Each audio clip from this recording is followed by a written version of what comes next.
আসসালামু আলাইকুম। Hello everyone, কেমন আছেন আপনারা সবাই? আশা করছি সবাই ভালো আছেন। অনেকদিন পর একটা ভিডিও নিয়ে আসলাম, তাও আজকে যাচ্ছি ফুফুদের বাসায়। সবাই মিলে যাচ্ছে 14 গ্রাম। আমাদের এখান থেকে 8 কিলোমিটার থেকেও বেশি দূর 14 গ্রাম। ভাইয়ে দেখতে যেতেছে গাড়ি আসছে কিনা। আমার ভাইয়ে যাবে বাইকে করে আর আমরা যাবো অটো করে। গাড়িও চলে আসছে আর আমরাও উঠে গেলাম গাড়িতে। আর আম্মু দাঁড়াই আছে ভাইয়ের জন্য, ভাইয়েও আসতে আছে আমাদের সাথে সাথে। তারপর আমরা রওনা দিয়ে দিলাম। আর এইখানে হচ্ছে যে বিলটা দেখতে আছেন, এটা আমাদের বাড়ির পর্যন্ত গিয়েছে। আমরা ওইখানে দেখি বাড়িতে কোনো মেহমান আসে তারা বলে বিলের কাছে যাবে, তবে আমাদের বাড়ির পাশে বিল, তাও আমরা আসি না। আর ভাইয়া এখানে খরচ করতে আছে। তারপর আস্তে আস্তে দেখি অনেক বৃষ্টি হইতেছে। আমাদের গাড়িটা অনেকক্ষণ দাঁড়ানো ছিল, তারপর আবার ছাড়ছে। অনেক বৃষ্টি হয়েছিল ওই দিন। আর এই বৃষ্টি সব শেষ করে আমরা চলে আসছিলাম ফুফুদের বাসায়। তখন তার ভিডিও করা হয় নাই। তারপরে সে নাস্তা করে নিয়েছি আর ভাইয়া আমাদের আগে চলে আসছে। আর আমি এখানে পেয়ারা খাইতেছিলাম আর বৃষ্টি দেখতেছিলাম।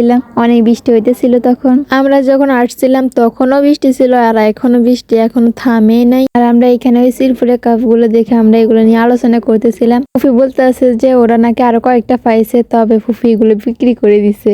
আর এখানে আমরা এগুলো নিয়ে কথা বলতেছিলাম। আর ভাইয়া যেটা গোল্ডের ওইটা দেখাইতেছিল। আমি অনেকক্ষণ শুয়েছিলাম আর তারপরে দেখি যে বৃষ্টি অনেক হইতেছিল। বৃষ্টির জন্য বাহিরে যাইতে পারতেছিলাম না। আসছি ধরে আমরা ঘরে বসে আছি। ভাবছিলাম 14 গ্রাম যেহেতু আসছি, ইন্ডিয়া তারকাটার কাছে যাব, তবে যাওয়া আর হলো না। এখানে খাবার খেতেও বসে গেলাম। ফুফিদের মেহমান বলতে গেলে আমরাই ছিলাম। ওনার ছেলেরা বাইরে থাকে আর ওনার মেয়েদের বিয়ে হয়ে গেছে। ভাইকে আমি লুকে ভিডিও করতেছিলাম, ভাই দেখে ফেলছে, তার জন্য হাসতেছিল। এখানে আম্মুদের খাবার এখন শেষ হয় না, তারা খাইতেছে আর আমার আর ভাইয়ের খাওয়া শেষ। আর এখানে এই তো আমি ফুফুদের বাসায় একটাই ভিডিও করছিলাম নিজের, আপনাদের কাছে শেয়ার করে ফেলছি অনেক আগে, আমি স্টোরির মধ্যে দিয়ে দিছিলাম। এখানে আমরা নাস্তা করে রওনা দিয়ে দিছিলাম। আর আমরা যাচ্ছি এখন আন্টিদের বাসায়, মানে আমার ফুফুদের বাসা থেকে একটুই দূর। আম্মু বলছিল যেহেতু ফুফুদের বাড়িতে আসছি তার জন্য আন্টিদের বাড়ি থেকে একটু ঘুরে আসি। আর গাড়ি থেকে নেমে দেখে আমার খালাতো বোন আমাদের জন্য দাঁড়াই আছে। আর এইদিকে আম্মুরা নামতে আছে আর বাইরে তো দোকানেই। আমি ওর সাথে সাথে যাচ্ছি ওদের বাসায়। আমি ওদের বাড়িতে ঢুকার সময় কোনো ভিডিও করি নাই। আর এখানে জেরু আমাকে দেখে একটা হাসিয়ে দিছে, বুঝছে যে আমি ভিডিও করতেছিলাম, তাই জন্য হাসছিল। আর জেরু হচ্ছে আমার খালাতো বোন।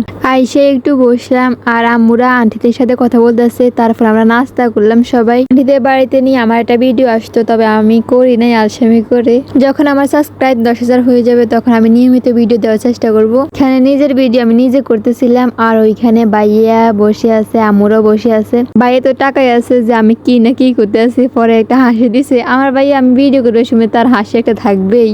আমাদেরকে আগাইতে গেছিল, সে এখন গাছ উঠছে আমাদের জন্য পেয়ারা পাড়তে। ও জানেও না যে ওর ভিডিও আমি আপলোড দিব, জানলে আর ক্যামেরার সামনেও আসতো না। পেয়ারাগুলো আমরা বাড়িতে নিয়ে যাব। তারপর আর কোনো ভিডিও করা হয় না, কারণ আমি ভাইয়ের সাথে বাইকে আসছি। সবাই ভালো থাকবেন, সুস্থ থাকবেন আর আমার ইউটিউব চ্যানেলটা সবাই সাবস্ক্রাইব করে দিবেন। আল্লাহ হাফেজ।